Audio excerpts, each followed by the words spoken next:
皆様、こんにちは。ひろいと申します。先月から始まりました、この京都大学オンライン公開講義、立ち止まって考えるのですね。今日は、私が担当させていただきます。あの、先月から始まりまして、この8月はですね、私が所属しております、心の未来研究センターというところのメンバーがですね、リレー講義ということで、順番にお話をさせていただきます。はい。で、私自身はですね、一言だけ、自己紹介的なことを申しますと、もともとは、科学史、科学哲学というですね、ちょっと聞き慣れない名前かと思いますが、文系と理系の中間のような領域を、専攻にしておりました。それから、それ以降ですね、公共政策ということで、社会的なことについての、研究を進めてまいりまして、社会保障とかまちづくり、環境とかですね、そういったいろいろな領域の政策についての研究を、してきたもので、ございます。はい。で、この講義はですね、まさに立ち止まって考えるというタイトルが、示してます通りですね、今、コロナが再びかなり増加の示してましてですね、もう予断を許さない、刻々動いている状況であるわけですけれども、そこから少しですね、現実の動きも注視しつつ、そこから少し距離を置いて、まさに立ち止まって、考える、少し中長期的な視点でですね、このコロナが持つ意味を考えてみようという、趣旨の講義ということですので、そういった視点からですね、私の、関心に沿ってお話をさせていただければと思います。はい。ですね、すいません。ちょっと今、画面次に、でも、はい。ポストコロナの社会構想分散型システムへの移行と生命の時代というタイトルです。はい。で、ですね、一番最初に、基本的な視点ということで、えー確認できればと思いますのが、これは私自身の認識ですが、この新型コロナの問題というのはですね、それだけが切り離されて存在している問題ではなくてですね、むしろ私たちが今生きているこの社会システム、経済社会システム全体のあり方、この後お話順次していきますように、都市への人口集中であったり、格差の拡大であったり、際限ない、グローバル化と呼べるような現象、あるいはスーパー情報化とでも言えるような展開ですね。こういったこの社会システム全体がある種の様々な矛盾を抱えていてですね。で、今回の新型コロナパンデミックというのはそうした矛盾が、ある意味で一気に露呈したといいますか、吹き出した、その局面の一つに過ぎない。ですから、より大きな視野でですね、考えていくことが、根本的な意味でのこの新型コロナへの対応につながるのではないかというふうに考えています。で、そういった視点でですね、お話を最初、40分ばかりしていきたいと思うのですが、4つのですね、論点に即してお話を、していきたいと思います。1番目が、都市集中型から分散型システムへの転換。2番目が、格差や持続可能な福祉社会といったテーマ。3番目が、ポストグローバル化というテーマ。それから最後に、この科学の基本コンセプトが情報から生命へというですね、私の、仮説というか主論的なものも含まれますけれども、そういった順点についてですね、話をしていきたいと思います。はい。で、まずですね、この都市集中型か分散型システムへの、から分散型システムの転換ということですね。はい。で、ちょっと最初はやや、えー取っかかりの話ですが、今、しきりにというかですね、ニューノーマルということが言われるようになってます。新しい、状態というか日常とか、常識ですね。で、それは、それでいいことだと思うんですけど、では、以前がですね、ノーマルだったかというと、東京近辺の朝の通勤ラッシュとか見るとですね、これもどう見てもアブノーマルというような状況で、極度の密とも言えますけれども、ですから、これまでノーマルだったのを、ニューノーマルというよりはですね、むしろ、これまでがちょっとどこかおかしかったんではないか。それを、本来の姿の、今こそノーマルにですね、実現していく。そういうチャンスという意味合いも、あるのではないか。で、そこで、まさに浮かび上がってくるのが、集中から分散という、テーマではないかと、思います。はい。で、ちょっと改めてですね、この点を、確認しますと、今回の、コロナはですね、中国から発しはしましたけど、まず初期の段階で、急激に拡大したのが、皆さんもご記憶にあるかと思いますけれども、ニューヨーク、ロンドン、パリ、そして東京などのですね、1000万規模の、超過密都市というようなところで、まず拡大して、それで広がっていったという面があるわけです。今沖縄が増えているというのも、東京から移動してきた人から感染してしまうというような面もあるわけですね。ですから、こういった集中型社会の、ある種の脆さというのが、非常に顕在化したというのがですね、一つ今回のコロナの大きな特徴だったと言えるかと思います。そういうことからすればですね、分散型、あるいは今の文脈で言えば地方分散型システムと呼べるような方向への転換が、非常に重要な方向として浮かび上がるわけですが、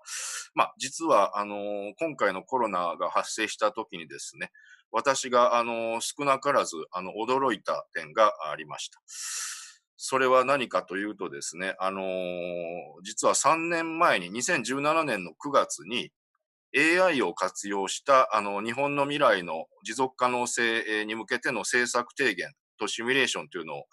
公表したんですけれども、そこで示された内容がですね、まさにこの今回浮かび上がってきた集中から分散という方向と、重なってたんですね。AI がコロナを予言したのかというのはちょっと半分冗談めかした言い方ですけれども、明らかな一致があったのは、確かなことだったんですね。で、それは、どういうシミュレーションだったかと言いますと、日立兄弟ラボというのが2016年にできまして、そことの共同研究でですね、2050年に日本は持続可能なのかというテーマを、問いを設定してですね、4つの持続可能性、そこに書いてますような人口、財政、社会保障、地域、環境のや資源の持続可能性ということに注目して、日本が持続可能であるための条件を探るというようなシミュレーションを行いました。で、出てきた結果がですね、ちょっと私にとってもその時点でやや意外だったのですが、日本社会の未来にとって、東京一極集中に示されるような都市集中型か、地方分散型かという分岐が最も本質的な分岐であると。しかも、そういった分岐がですね、この研究を公表した3年前の時点で、8から10年後ぐらいに起きるだろうという、そういう内容だったんですね。で、しかも、人口地域の持続可能性や健康、幸福格差などの観点からは、地方分散型の方が、パフォーマンスがいいというような結果でした。まさに今回の、コロナが、明るみに出したですね、課題と、そのまま重なっているような内容でしたので、さっき言いましたように、今回非常に驚いたというのがあります。どういうシミュレーションを行ったかというのは、詳細は省きますけれども、150くらいのですね、社会的要因、を取り出して、因果連関モデルというのを作りまして、それがお互い影響し合いながら、未来に向けて分岐していく。その2万通りの、約2万通りのシミュレーションというのを行っったんですね。で、そうすると、今ご覧いただいている画面に出てますように、これちょっと2042年のこれ、これ実は動画の途中のスナップショットなんですが、どんどん途中から分かれていくと。で、左の下の方の赤いのがですね、都市集中、一極集中に代表されるような都市集中。で残りが長文さん。で、これがさらに、分かれていくというですね、そういう、内容でありました。はい、で、ちょっと省略は、詳細は省略しますけれども、ちょっと文章にしますと、今見ていただいていますように、都市集中シナリオと長文3シナリオ、都市集中シナリオというのは、その一極集中が進行して地方が衰退して、出生率の低下や格差の拡大が拡大して、健康寿命や幸福感も低下するというようなですね。ただ、都市への、政府支出の集中によって、ある種、短期的には、ある意味で東京一人勝ちみたいな感じで、一旦持ち直すみたいなものです。で、地方分散シナリオというのは、地方へ人口分散が起こり、出生率が持ち直して格差が縮小し、個人の健康寿命や幸福感も増大する。ただ、これはこれでですね、細心の注意をしていかなければ持続可能にはならないということですね。そういうような内容でした。はい、で、ですので、こういったですね、集中分散というのが、AI のシミュレーションでも示されていた。で、もう一つですね、ちょっと今、戻りましたけれども、ここでいう分散型というのはですね、今お話ししましたような、東京と地方といった、言うならば、空間的な側面のみならずですね、もう少し、広いと言いますか、包括的な意味での分散型という視点が重要だと思っています。それは、いわゆる、私も今、これズームを使っているんですけれども、テレワーク、リモートワークというような形でですね、働き方の自由度が高まってですね、子育てと仕事の両立とかもしやすくなるとかですね、あるいは、地方にいても割と自由に、いろいろな地域とのコミュニケーションが取りやすいといったですね、働き方や生活、あるいは住む場所をどこで暮らすかを選ぶ等々といったことも全て含んだですね、言うならば人生のデザインを含むような包括的な意味での分散型社会。こういった方向へ転換していくですね、一つの大きなチャンス、危機をチャンスにという言葉がありますけれども、そういうことが言えるのではないかというふうに思います。で、ちょっと今、分散型ということについてお話をしてますけれども、もう少しですね、具体的なイメージを見ていただくために、いくつか写真を見ていただければと思います。ここで見ていただくのは、ドイツの写真なんですけども、実は私、今回、ドイツに、もともとドイツ、非常に関心があって、ほぼ毎年のようにドイツは行ってるんですが、このコロナとの関係でもですね、ドイツは注目するべき国だと思ってます。それは、後でも触れますけれども、ヨーロッパの中でですね、最も、コロナの被害、死者数や人口あたりのそういった被害の度合い等々がですね、小さい、ね、最もパフォーマンスがいい国で、その一つの理由がこの分散型システムということにあるんではないかと思っています。ドイツというのは、確かにベルリンのような2、300万人規模の都市もあったりしますけれども、全体としてはですね、中小規模の都市が国土全体に薄く広く広がっているというような、そういう構造でですね、これはこういったコロナのような感染症に対しても、リジリエントというかですね、強い構造だと私は思います。はい。これ今見ていただいているのは、エアランゲンという人口10万人ぐらいの地方都市ですけれども、ベビーカーを引いた女性や車椅子の高齢者が、普通に、生活できるという、福祉的な、あるいはコミュニティ的な意味でも優れていると同時にですね、環境面でも優れていることにさらに加えてですね、この10万規模の地方都市でもこれだけの賑わいを示しているというのが、非常に特徴的でですね。残念ながら、日本の、地方都市、私も地方再生の、などの関係で、各地を訪れますけれども、20万人以下の、規模の都市も、まず間違いなく、シャッター通り化している。そういったことに対して、こういうのが分散型社会ということのですね、一つの、イメージになっているかと、思います。はい。これは、18万人ぐらい。これはドイツの、ドイツを典型としたヨーロッパ全体が概してそうですけど、こういう中心部からですね、完全に自動車をシャットアウトして、歩行者だけの空間にして、いるというのはですね、そういった点も非常に興味深いと思います。はい。2万人ぐらいの都市でもこういう中心部が賑わって、適度な密と酸の組み合わせになっている。残念ながら、さっきも言いましたように、日本の地方都市はですね、こういった感じで、20万人以下は、都市は、間違いなくこんな感じであることが、ほぼ、言えますし、場合によっては3、40万人規模の地方都市もこういったシャッター通りか空洞化していることが多くてですね、ちょっと、なんて言いますか、密と酸の極端なコントラスト。こっちの方は、東京などに比べて極度の酸というようなことでですね、これは非常に改善していくべき、構造だと思っています。はい。はい。もう一言言いますと、では今、東京一極集中かというとですね、実は札幌、仙台、広島、福岡といった100万規模の都市は、東京首都圏以上に、特に福岡なんかは人口が増えているというようなことが、あってですね。実は今進んでいるのは一極集中というよりは、小極、少ない極の集中とでも言えるような状況。これを、さっきのドイツなんかの例に見られるようにですね、多極集中と呼べるようなですね、極がたくさんあって、その中心部は一定の集約的な、歩行者中心の街づくり。そういった方向にしていくことが、このコロナへの対応、パンデミックへの対応という意味でもですね、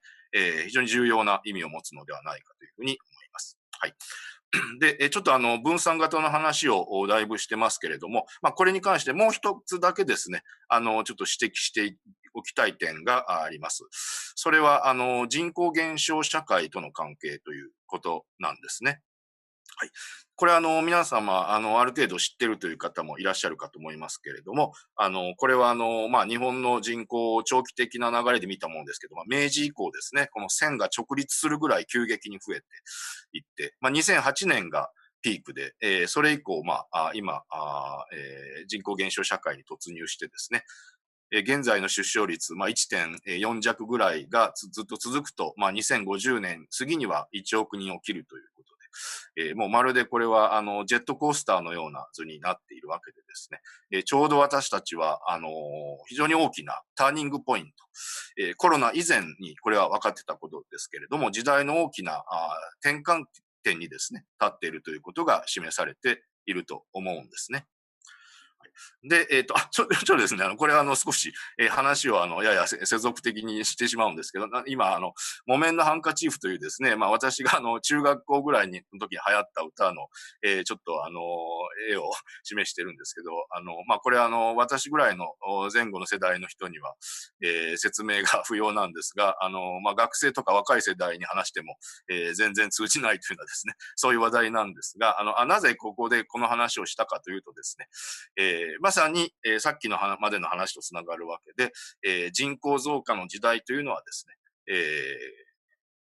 取りも直さず全てが東京に向かっていっていた時代であったと。集中化がどんどん進んでいっていたのが人口増加の時代であった。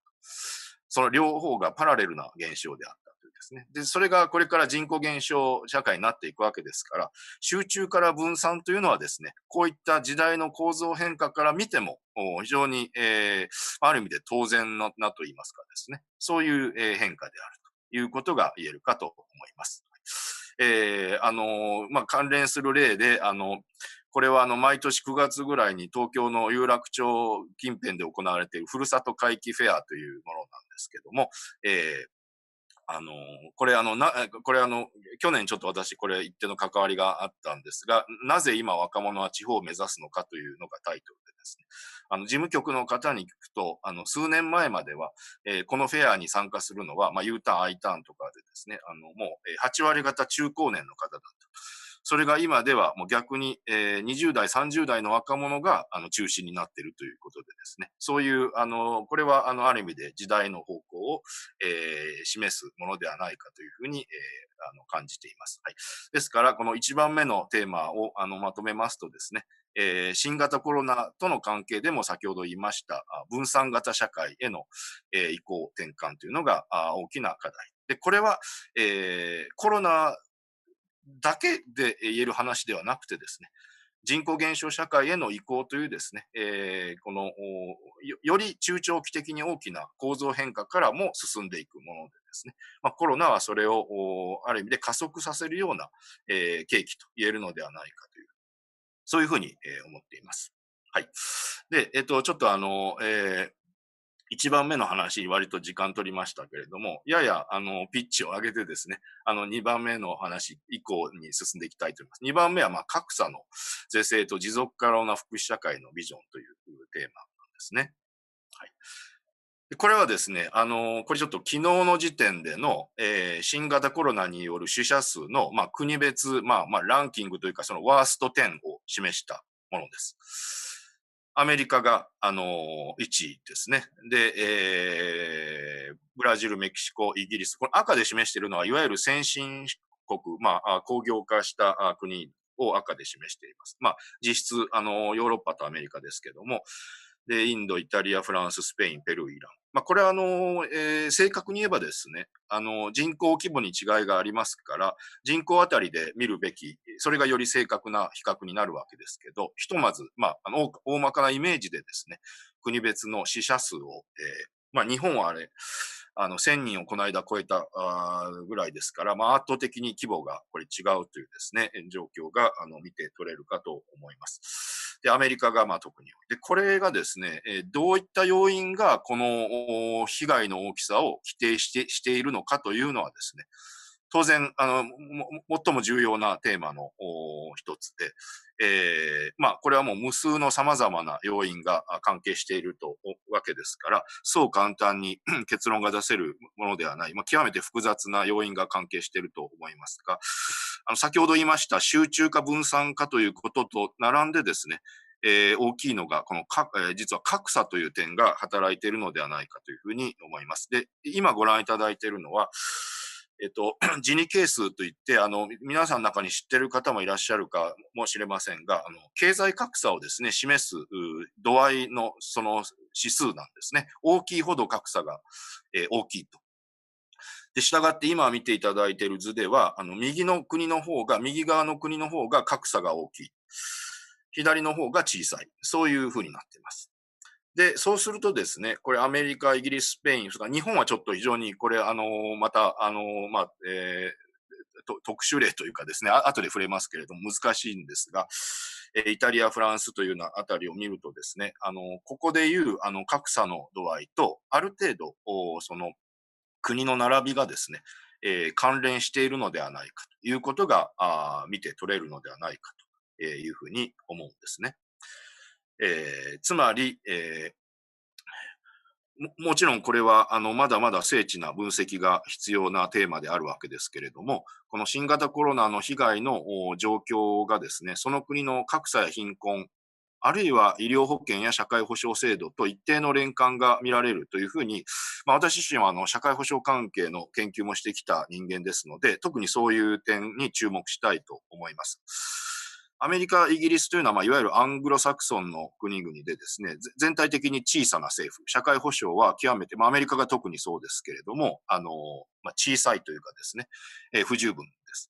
それから、イタリア、スペインのような、国々はですね、これは、皆さんあんまり聞かれたことないかもしれませんけど、私のような社会保障関係の研究をやっている人間の中では、南ヨーロッパ型福祉国家と呼ばれていてですね、家族などに依存する割合が大きくて、公的な社会保障が、医療保険も含めて、かなり未整備であると。そういう国なんですね。ですから、今回の感染の初期の頃にイタリア、スペインでわっとまず増えたのは、私なんかにとっては非常にある意味で、ある種納得感のある側面があってですね、こういった、社会保障や、貧困格差の状況とかなり関係しているのではないかと思います。で、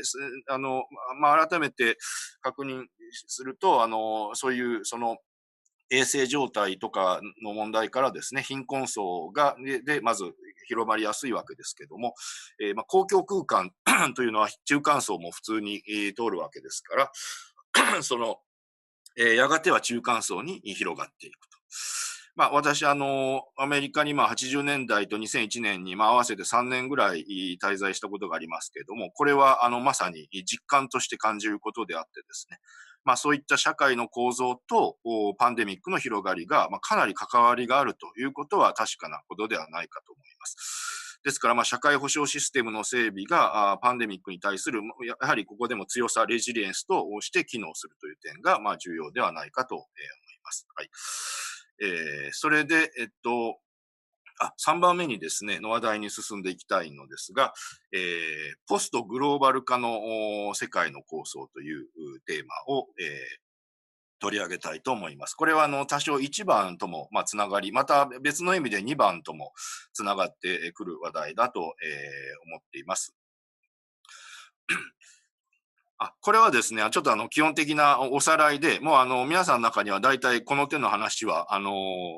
特にコロナが勃発してからこういう議論は非常によくされてますので、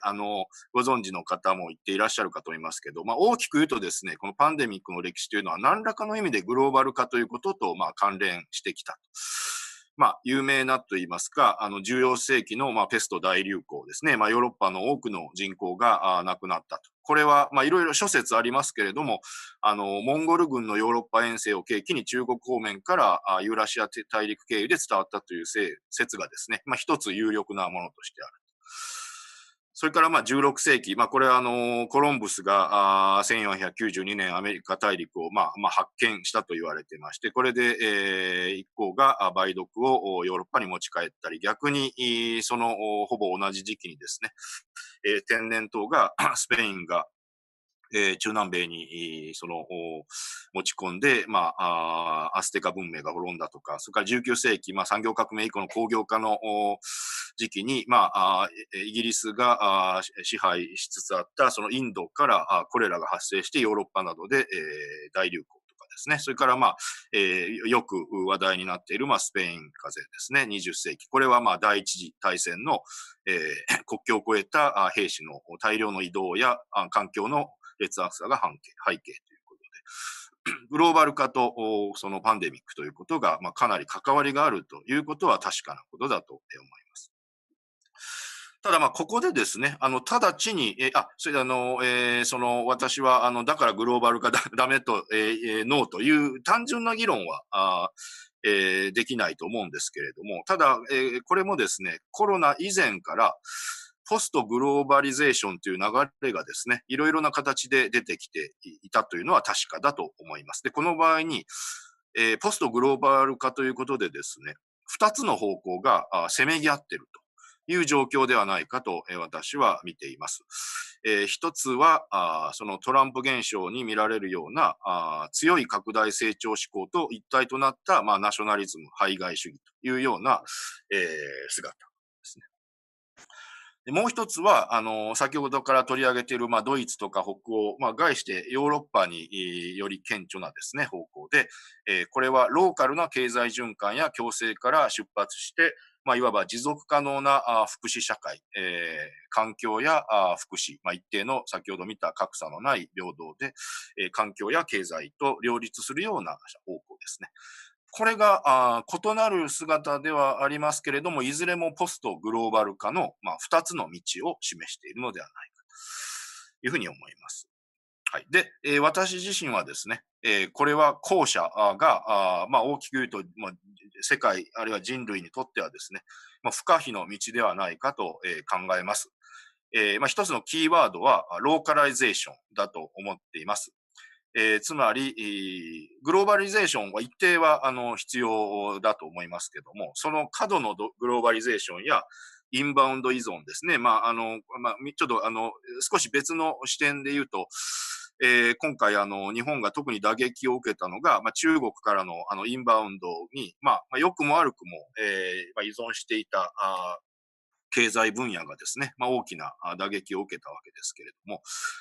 あまりですね、そのインバウンドとかグローバル市場に依存しすぎると、非常にリスクが、経済的に見てもリスクが大きい。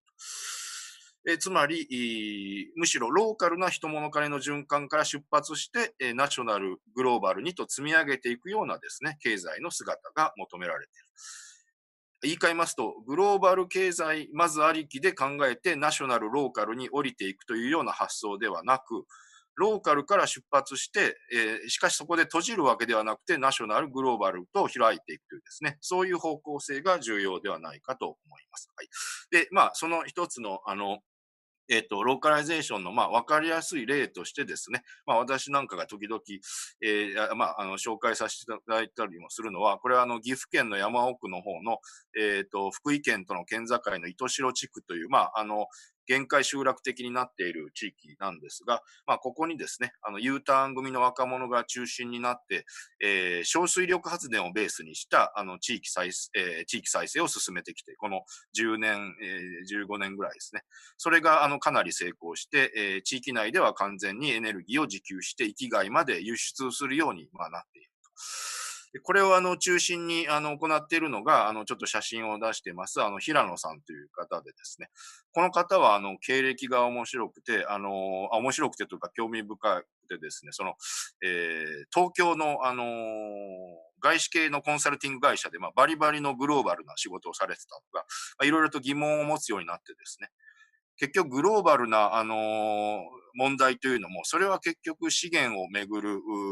争いであったり、エネルギーの奪い合いであったりするわけで、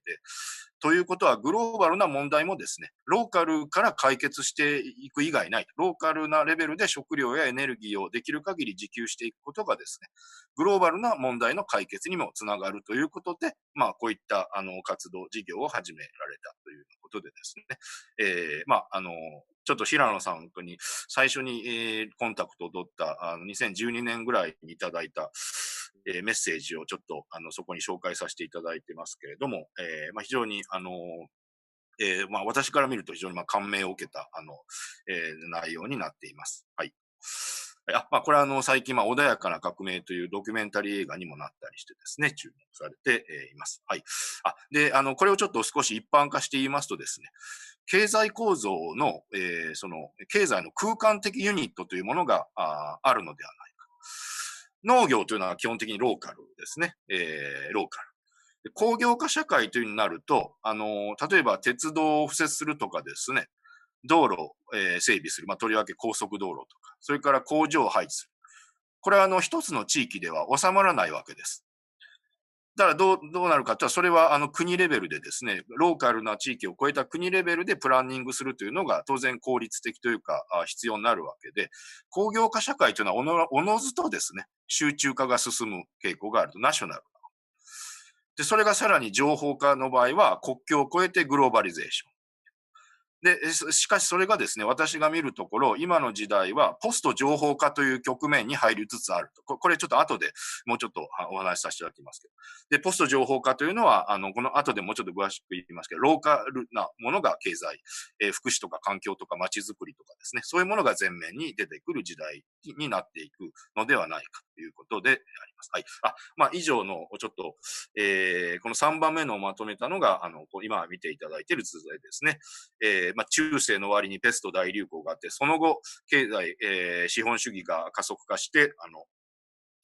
工業化も進んで、ずっとグローバル化が進んでいった。それがもうある種の、資源の面でも、それから人々の需要の面でもですね、成熟段階に移行しつつある。そこにコロナが、起こったというかですね、もともとあった構造変化を、やはり加速するような出来事ではないかというふうに、思っています。はい。はい。それでちょっとだいぶ、話してきましたが、最後にですね、4番目としまして、全体のまとめにもつながりますけれども、情報と生命というですね、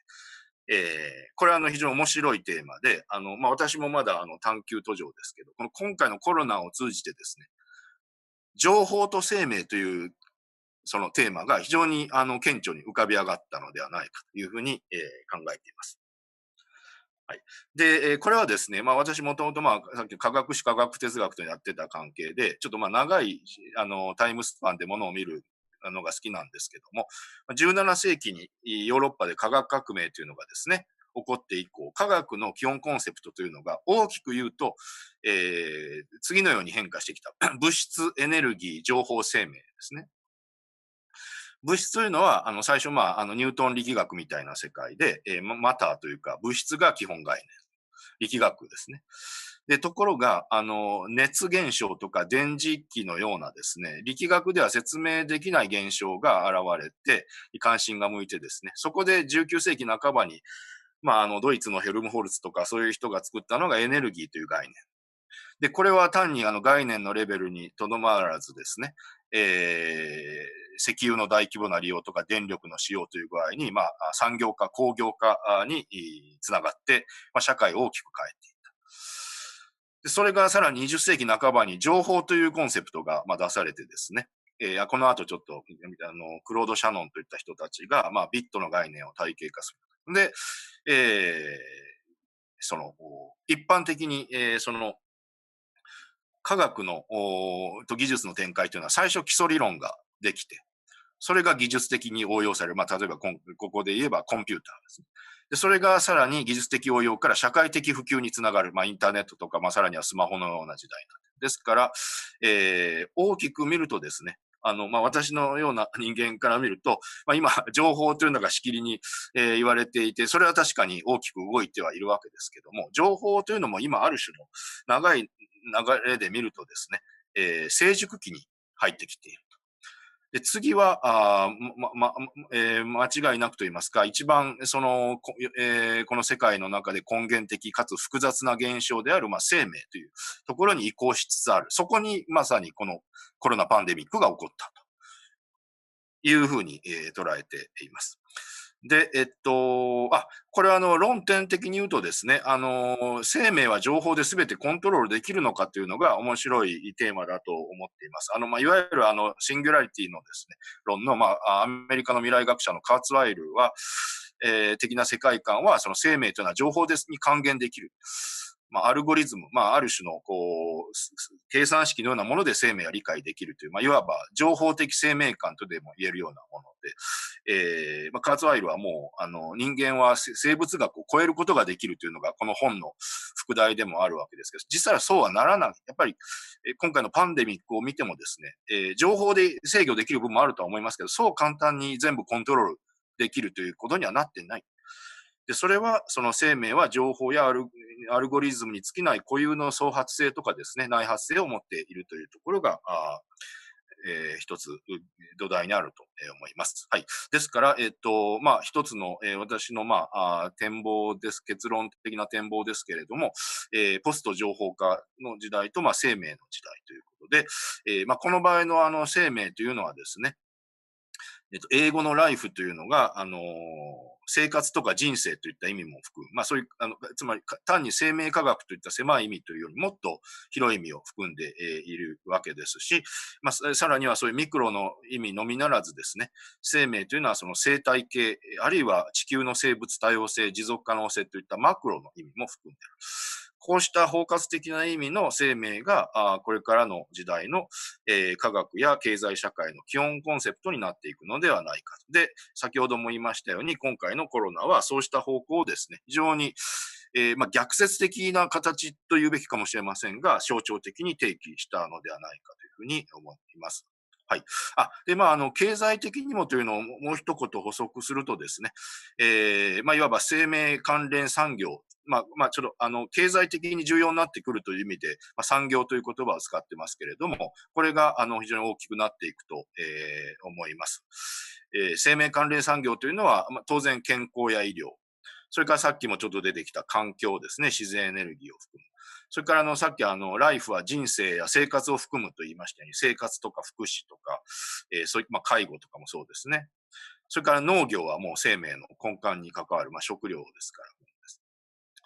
それから文化をここに挙げてますのは、これはコロナ対応でですね、ドイツのメルケルさんの演説が非常に立派だったというようなことが言われたりしますけども、ドイツはコロナ禍の中でもですね、演劇とか文化関連には、支援を惜しまなく、むしろ力を入れた。それはなぜかというと、文化は生命維持に不可欠。これはドイツ語のレーベンだと思いますけど、生活という意味もあると思いますけども、不可欠ということでですね。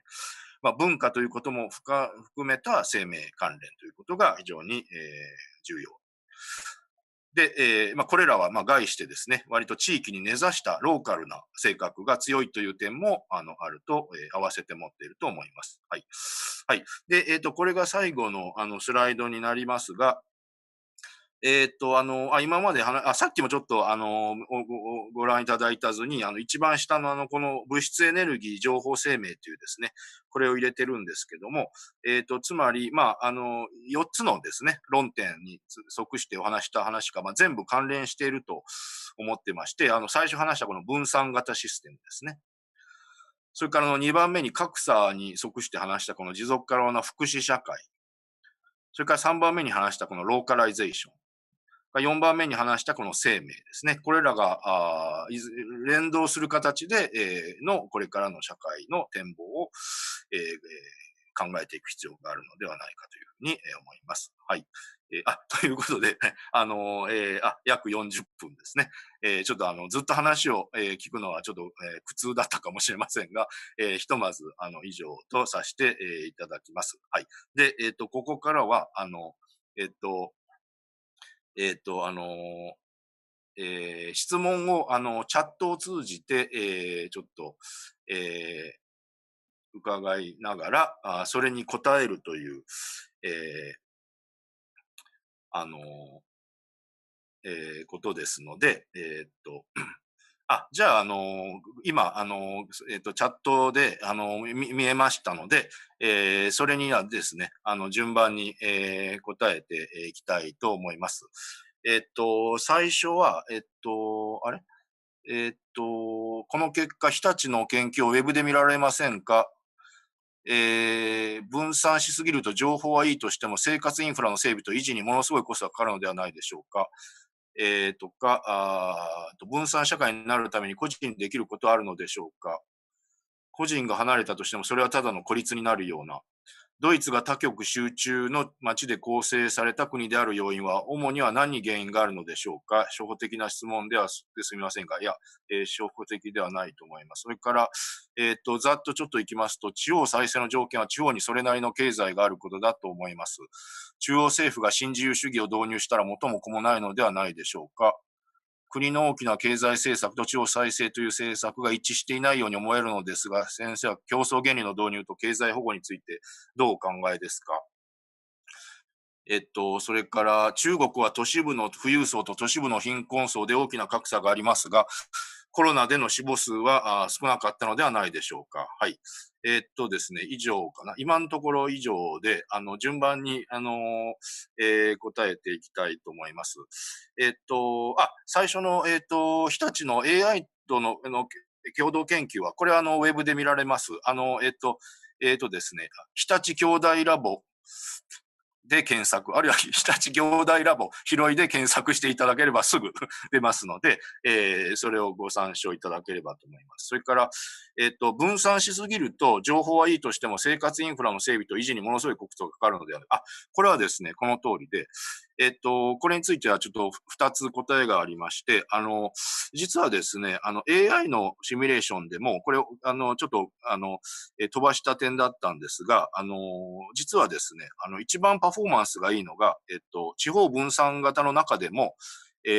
集中寄りというかですね、言い換えますと、集中と分散の適度にバランスが取れた姿。それが、一番パフォーマンスが良かったんですね。ですから、集中一辺倒でもダメですし、なんか完全に日本全体に均質に人口が分布するような、分散というか、ちょっと単純に言うと。それはそれでまた、問題というか、非効率性の問題とか、いろんな問題もあるわけですから、集中と分散は、その適切な組み合わせみたいなことを考える必要がある。というのが一点です。それからもう一つは、今日はちょっと駆け足で言いましたけど、私多極集中という姿が一番望ましいと思ってるんですね。つまり、一極集中でも、多極分散でも、ダメで、それは人口が増えてるときは一極集中か多極分散かということが言われたわけですけども、単純な言い方をすると、今のような人口減少社会だと、多極分散にすると、スカスカになるというか、低密度になりすぎて、これはこれでまた問題が大きい。ですから、多極化しつつ、今日ちょっとドイツの写真も見ていただいたように、集約的なですね、極はたくさんあるけれども、その極は、大きいところから小さいところまで含めて、割と集約的な、歩いて楽しめる、空間、街になっているというのはですね、そういう姿を、実現することが課題で、そういう兆しは今日本でもですね、課題は多いんですけど、いろいろなところで起こってきていると思います。はい。それから、分散社会になるために個人でできることはあるのでしょうか。個人が離れたとしても、それはただの孤立になるような、これもかなり本質的な点で、これはですね、コミュニティ論みたいな話で、また面白いテーマなんですけども、実はですね、残念ながら日本は今、世界価値観調査という、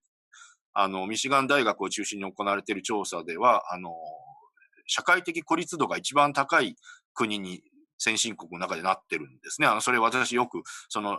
結果を紹介したりするんですけど、で、それは、なぜかというと、その古い共同体が崩れて新しいコミュニティができていないというのが今の日本の状況だと思っています。古い共同体というのは、村社会、農村共同体とか、あるいは、終身雇用の会社とかですね、そういうものが崩れて新しいコミュニティができていない。新しいコミュニティというのは何かというと、私はそれを都市型コミュニティというふうに言ってるんですけど、個人がしっかり独立しながらですね、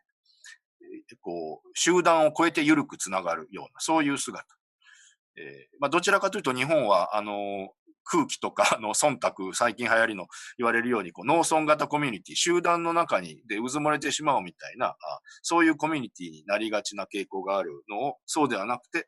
都市型のコミュニティですね。個人がしっかり独立しながら集団を超えて、つながっていくという、そういう方向、これが、私がイメージする分散型社会のですね。だから個人の自由度が今よりも広がりつつ、もっと自由に人々が互いに、閉じてしまうのではなくつながっていくというですね。それ、理想論のように聞こえるかもしれませんけども、そういう動きはですね、いろんな形で今、出てきているということは、あると思っています。はい。それからドイツが多極集中であるのはなぜかということですけど、これは初歩的な質問と書かれてますけど、これは結構奥の深いテーマで、一つは歴史的な経緯はあると思います。ドイツというのはもともと文献的な国でですね、わかりやすい例で言うと、ミュンヘンに住んでる人にあなた何人ですかって聞いたら、ドイツ人とは答えなくて、バイエルン人ですと答えるとかですね、そういう、もともと歴史的に、文献的であるというですね、ことと、それから、政策的にも割と、文献的な、あるいは、集約的な街づくりのようなことを政策的にも、それは、政策という意味では戦後もですね、行ってきたという、両方あると思います。それで、それについてはですね、これは期待を込めてですけど、実は日本もですね、もともとかなり分散的な国でした。私の知り合いで分かりやすい例を、こういう言い方をする人がいます。例えば、イギリスに行ってですね、ロンドンに行かないという人はまずいない。からフランスに行ったけど、パリに行かなかったという人もまだほとんどいない。だけど、ドイツに行ってベルリンに行かなかったという人はもうそれはむしろそっちの方が多いかもしれないぐらいで、あるいはイタリアに行って、だけどローマには行かなかった。ベネチアとか、ミラノとか行ったとかいうような人はむしろ多いだろう。で、その例で言うとですね、日本はむしろ、ドイツやイタリアの例に近かったと思います。江戸時代なんかそうであり。ですから、もともと地域の多様性が結構、強いというか、豊かな国であるのが、歴史的経緯という意味では日本はそうだと思いますので、まあ、さっき言ったように、急激な人口増加の時期にですね、ものすごい一気に集権化が進んだわけですけども、まあ、それが大きく、変わっていくですね。今、ちょうど入り口の時代になっているのではないかというふうに、まあ、思います。はい。それからですね、えっと、あ、経済、地方再生が進むためには中央政府が新自由主義を導入したら元も子もない。国の大きな経済政策と地方再生という政策が一致していないように思える。その通りですね。まあ、残念ながら今の、政権はですね、まあ、一方で地方創生というようなことは言ってますけれども、まあ、基本的に当初は、金融資本主義的な、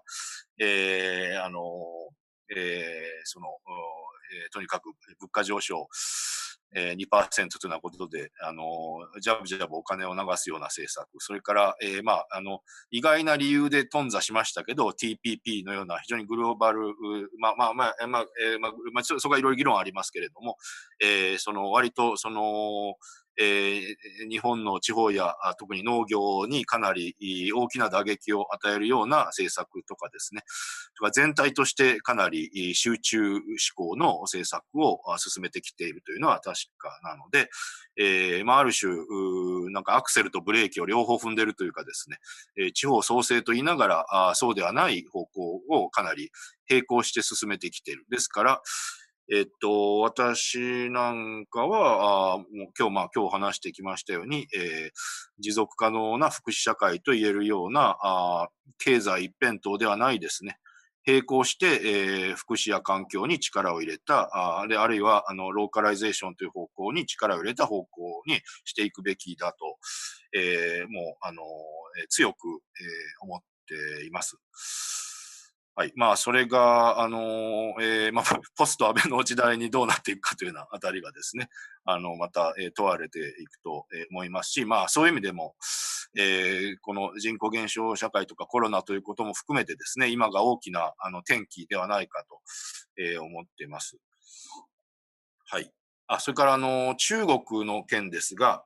私もですね、最近はそうでもないんですけど、中国は特に社会保障整備の仕事の関係で、JICA のプロジェクトなんかで一時期よく行ってました。で、書かれているようにで、質問に書かれているように、都市部と農村部の格差は、これは尋常ではないですね。まあ、私は中国はいろいろと、問題も多いと同時に、いろいろ、いい面もあるとは思ってますけど、この都市と農村の格差というのは非常に中国がもう歴史的にも抱えている大きな問題で、それで、コロナの死亡者数はなぜ少なかったのかですね。これは、実は日本もそうなんですね。さっきちょっと飛ばしたんですけども、中国ほどではないにしても、皆さん覚えてるか、格差のジニ係数のグラフで、日本は、実は今、大きく言うと、格差が大きい部類の国になっています。ですから、この問いは、中国ほどではないにしても、日本にも当てはまるんですね。これは、ですから、私の理解は、大きく2つ考えられると思ってます。これはまず、やはり、まあこれ今いろいろ研究が進みつつあると言いますけど、その DNA というかですね、遺伝子レベルの生物学的なレベルで、アジアが全体的に死者が少ないっていう話はですね、今いろんな形で議論されて、いろんな研究も今出始めていますけれども、生物学的な要因は、これは無視できないものとしてあるのではないか。これはもちろんきちっと研究を進める必要がある。それから、それ中国について言える。それから、日本の場合は、それに加えて、やはり、これもいろいろ議論がありますけれども、人々の衛生意識や都市の衛生環境がかなり優れているというのは、私はまあ、私なりにいろんな国を回った実感としても感じますので、中国はこのではかなり問題ありますけれども、日本に関しては、その死亡者数が少ないのは、それも関係しているんではないかと思います。はい。それでですね、今最初に出ていた質問に一通り答えたんですが、またその後いろいろやり取りしている間に、質問いっぱい10件ぐらいまだいただいて、価値観はどのように変わりますでしょうかという質問ですが、えっと、これはある意味で一番根本的な問題で、これはですね、この点に関して割と面白い議論を展開している本を紹介させていただきますと、有名なというか、社会学者の三田宗介さんが、岩波新書で現代社会はどこに向かうのかという、面白い本を、去年か一昨年か出されて、これゼミでも兄弟で取り上げて、結構学生の、反応が良かったというか、割とそこから議論が盛り上がったりしたんですけど、三田さんなんかの議論は大きく言うと、なんていうんですかね、手段的合理性というか、明日のために今を生きるというような、もっと言うと、猛烈社員的な生き方からですね、現在を楽しむ、現在充足性というような思考が強まっていくだろうというのが、三田さんの議論で、私はその通りだと思います。それから、価値観という意味では、私、山登りに例えたりするんですけど、今までの人口増加時代は、いわば一つのゴールを目指して、集団で一本の道を登るというですね、のがもうまさに戦後の日本、高度成長期を中心そうだったと思うのが、私が例えで言うのは、山登りで頂上に達した後は、あれ一定の物質的な豊かさを実現した後はですね、いわば下りは360度開かれていると。上りはゴールが一つですけど、下りはもう360度開かれてる。ですから、最近多様性ということもしきりに言われますけれども、それぞれが、割と自由にですね、自分の、単純に言うと好きなことをもっとやっていく。それが実は、創造性とかですね、実は、経済にとってもプラスに、働くはずではない。集団で一本の道を登るようなある種のノルマ主義というかですね、そういうのから解放されていくということが、重要というかそうなっていくんではないかというふうに思っています。はい。それから、ですね、ちょっと時間がもう押してきたので、質問をざっとします。グローバル化の牽引装置ともいえるオリンピックや万国博覧会を全て不要であるという勇気ある議論がこれから必要になると思います。どう思われますか？はい、ちょっとずっといきますですが、ベルリンに移住を考えているのですが、社会保障や住みやすさなど総合的に住みやすいエリアなのでしょうか？他にドイツで先生の好きなエリアを教えて、これはちょっと話せば長くなるような話で、ちょっとすみません。質問さらに言いますけど、今のローカル化というのはグローバル化前のローカルと違うように思うのですが、どうでしょうか？その通りだと思います。情報通信でバーチャルにつながっているからこそローカルがそれはそうですね。新しいローカルというか、開かれたローカルみたいな。それから、この変化はコロナ影響下の今を考慮すると、日本では何年で実現すると予測なさいますか？これは、AI に聞いてみたい。もう一回 AI のシミュレーションをやろうという話をしてるんですけど、これは、難しいですね。2050年あたりを一つ、えー高度成長期が戦後数十年、それと同じような、さっきは人口増加の逆の流れですから、なんて言いますか、高度成長期の時間と同じぐらいの時間で変化していくというふうに思いますね。はい。それから、経済の指標として GDP がよく取り上げられますが、集中から分散に移行すると見かけ上の GDP が減るように思います。新しい経済の指標として何が良いと思われますか？これは鋭い、ご指摘で、つまり、GDP に代わる指標というのが今、もうしばらく前からよく議論されて、スティグリッツやセンといった、ノーベル経済学賞を受賞した経済学者が、報告書を出したりしたことをご存知の方もいらっしゃるかと思いますが、その話と集中から分散という話を結びつけて考えることはあまりなかったので、これは非常に鋭いご質問で、集中と分散ということを意識した上での、経済指標のあり方というのは、ちょっと正直私はすぐにはお答えできないんですけれども、あの、まあ、大きく言うと、私、まあ、3つの領域ですね。経済と、福祉、分配の問題、それから環境ですね、サステナビリティ。